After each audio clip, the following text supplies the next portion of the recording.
घरी मिलल बिया हमारा के गाई हो दादा।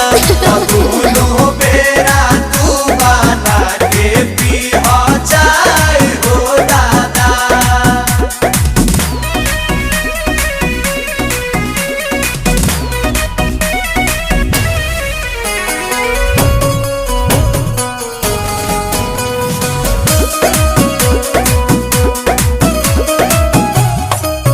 मिलत खीरे बाहो पनीरे बाहो ऐसन वाइफ से लाइफ